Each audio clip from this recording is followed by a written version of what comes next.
শুরুর শেষ আছে, অন্যায়ের প্রতিবাদ আছে, উত্থানের পতন আছে। তোর মতো জানোয়ারের বিচার আছে,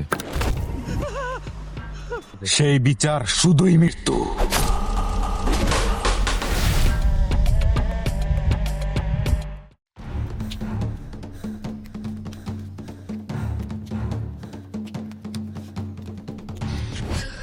সুমন ভাই বাটাটা টুন্ডু বাবুর লোকে নিয়ে যেতে আছে, আপনি কিছু করেন।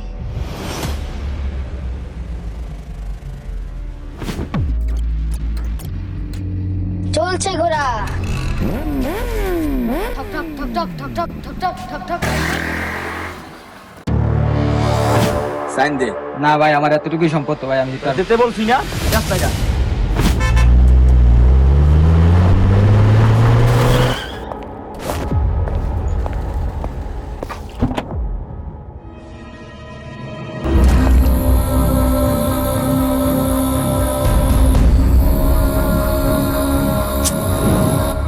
মামা, ওর তো প্রচুর মারা মারলাম মামা, তারপরও সিরিয়াস হতে পারছে না। আর এমন মারা মারছি ওর হসপিটাল ভর্তি করতে হবে। সাইন কর, তুই বাঁচতে হলে সাইন কর, না তুই মরে যাবি। আমি মরে গেলে এই সম্পত্তি লিখতে দেবো না। আরে ভাই সাইন কর।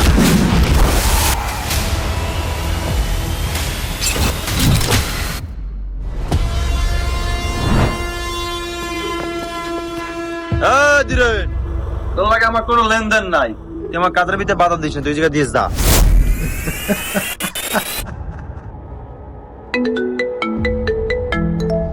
হ্যালো সজল, ভাই ধীরেন তো চলে আইছে, আমাদের জায়গা দখলের কাজে তো বাধা হয়ে দাঁড়াইছে। আরে কি করা যায় ভাই?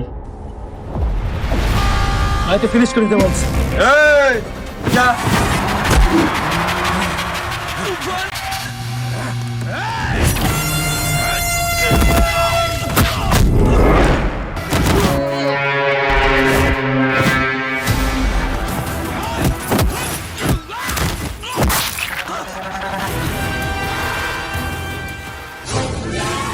এই তোরা খেলাই খেলাই কি ধরা না?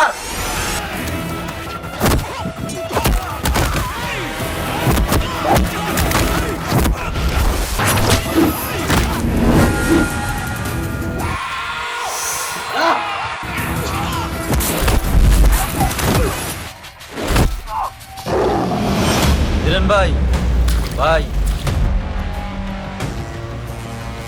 ভাই যা ভাগ।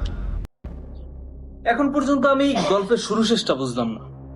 আপনি খুব ভালো লেখেন, আপনার লেখার প্রতি সম্মান রেখে আমি একটা কথাই বলতে চাই, এই রকমের গল্প আমি অনেক বানাইছি, মানুষকে কিছু নতুনত্ব কিছু দিতে চাই, কিন্তু এই গল্পের মধ্যে তো আমি নতুন কিছু খুঁজে পাই না। আর এই গল্প মানুষ দেখবে কেন? দেখবে কেন? কারণ এটি একটি ব্যতিক্রমী গল্প। ব্যতিক্রম? কি ব্যতিক্রম? আমি এই লেখা পুরো বুঝতে চাই, আপনিই বলুন, আপনার মুখ থেকে আমি শুনতে চাই। কে এই বিটটা? সে কি মহা কিছু? বললে পরিহাস, বাঁচলে ইতিহাস। মানুষকে সহযোগিতা, অন্যায়ের বিরুদ্ধে সাহসী শক্ত হাতিয়ার যে হয় সেই প্রকৃত বীর। আমাদের এই গল্পটি তেমনই একজন বীরের। নদীর গা ঘেঁষে ছোট্ট একটি গ্রাম চরনগর, সেখানেই থাকতো আমাদের গল্পের প্রধান চরিত্র ধীরেন।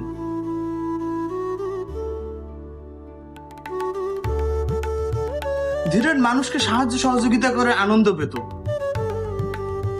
তার বাবা রহমত মিয়ার বাজারে ছোট্ট একটি চায়ের দোকান ছিল, যেটি তার পরিবারের প্রধান আয়ের উৎস।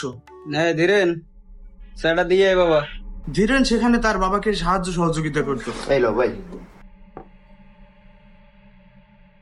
কি ও ভাই, দেখতেছি কতক্ষণ যাবত একদিন একদিকে তাকাই রইছো, কি কিছু ভাবতেছো নাকি?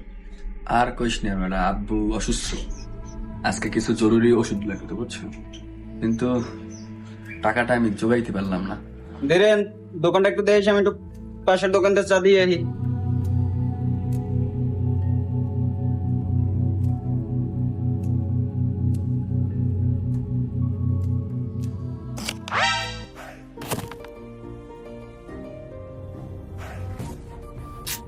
এই ভাই লো। আরে লাগবে না ম্যাডাম, তুই আর কত সাহায্য করবি? গ্রামের সবাই রেখে তুই তোর কাছে ঋণী করে রাখবি নাকি? আরে আমি কি তোমার একবারে দিতে আসি নাকি? তুমি যখন পারো আমার দিয়ে দিও।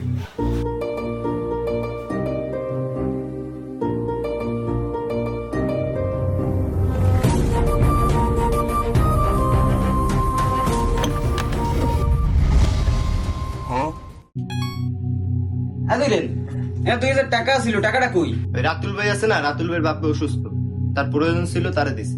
এটা আমার কিস্তির টাকা না? হ্যাঁ দিলাম। তুই কি একটা সরকারি তহবিল খুললে বইছ? যে আইয়ে তোর দ্বারে চাইবে তুই আস্তে সুন্দর হ্যারে টাকা দিয়ে দিবি, এটা কি কোনো কথা? আমার তো এটা ইনকাম করা টাকা, কষ্টের টাকা। মানুষটা সহযোগিতা করার মধ্যে এক অদ্ভুত সুখ আছে, তুমি বুঝবে না।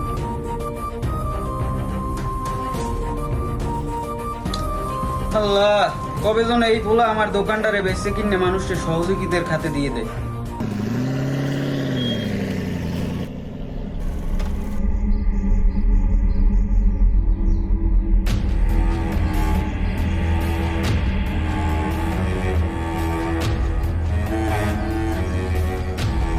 আমাদের এই সংগঠন মানুষদের সাহায্য করার জন্য, সমাজের ন্যায় প্রতিষ্ঠা করার জন্য, কারোর সাথে প্রতিহিংসা করার জন্য নয়।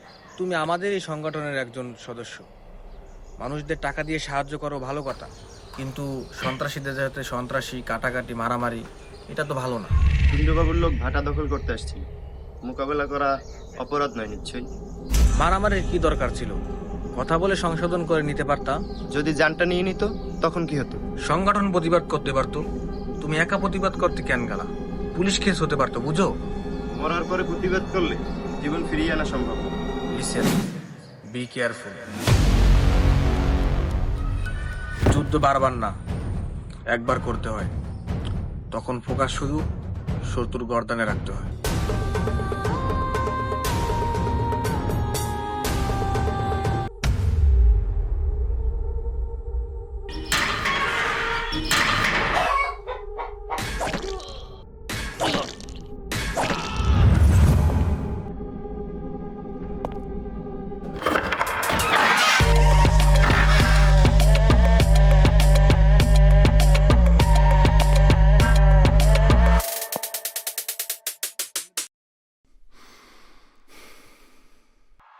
জমি শুধু মাটি না, এটা ক্ষমতার গন্ধ। যে না বুঝে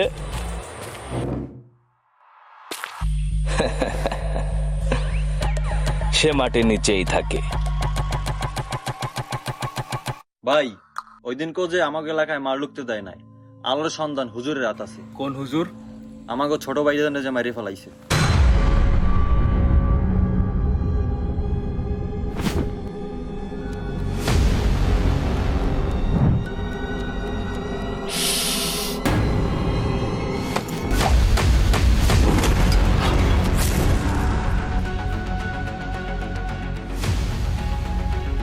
ভাই, আমার মনে হয় আলোর সন্ধান সংগঠনে আমাদের নাম লেখানো উচিত, তাইলে আমাদের কাজে আর কোনো বাধা থাকবে না।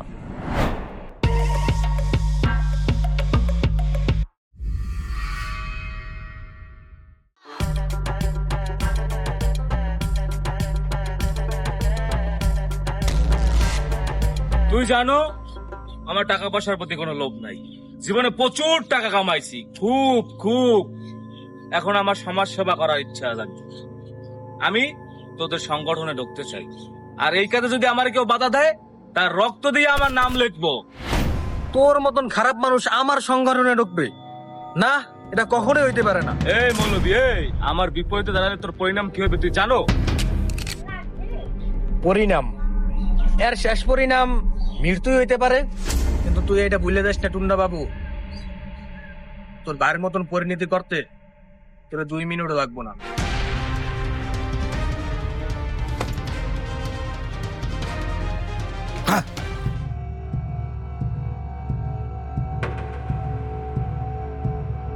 ভাই, কি নিয়ে তো ভাবতে আছেন? মৌলবীর অপমান নিয়ে?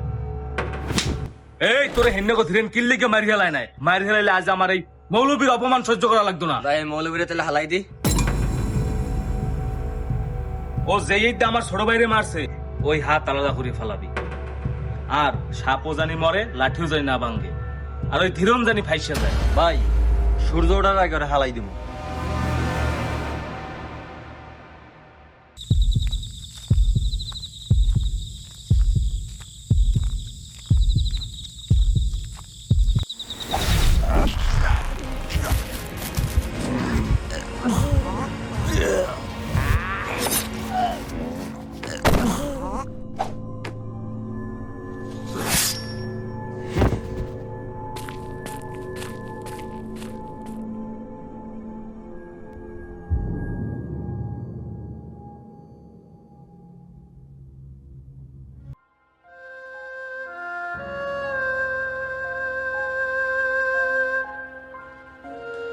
তাইলে হুজুরেও কি মারি ফেলাইলো?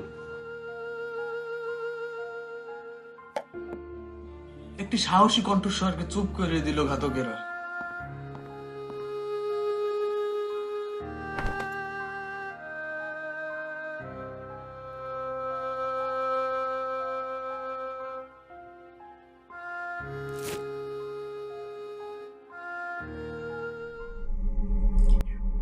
হুজুরের লাশের কাছে ধীরেনের শার্টের ছেঁড়া অংশ পেল গ্রামবাসী। সবাই তাকে ভুল বুঝতে শুরু করলো। দেহি এইটা তো ধীরেনের গেঞ্জি। এই গ্রামবাসী, ধীরেনি আমগো হুজুরে মারিয়া লাইছে।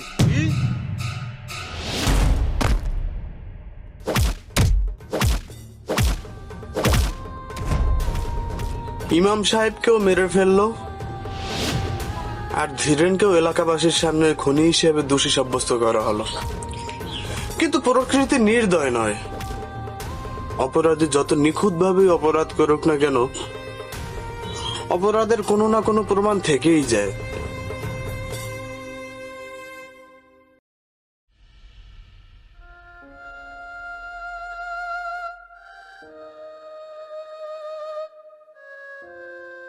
তুই কোনো চিন্তা করিস না, টুন্ডা বাবুলের লোক ইমাম সাহেবরে মারছে, হাত কাটি দিয়েছে, মোতালেব ভাই সব দেখছে।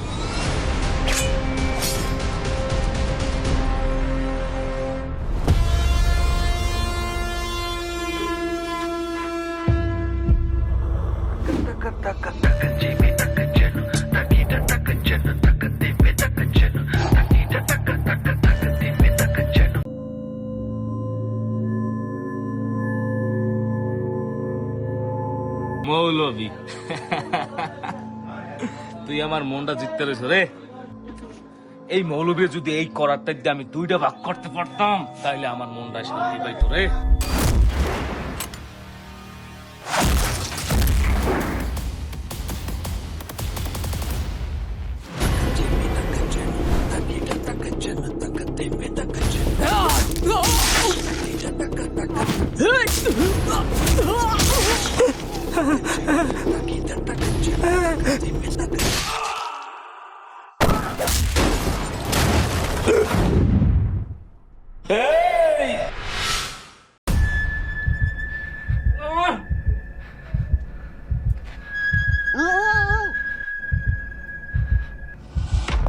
শুরুর শেষ আছে, অন্যায়ের প্রতিবাদ আছে, উত্থানের পতন আছে। তোর মতো জানোয়ারের বিচার আছে, সেই বিচার শুধুই মৃত্যু। ভাই, টুন্ডু বাবু তো মার্ডার হয়ে গেছে।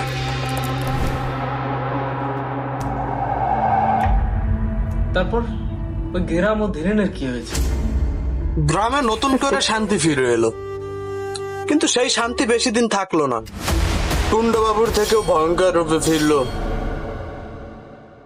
সার্কেল মিলন।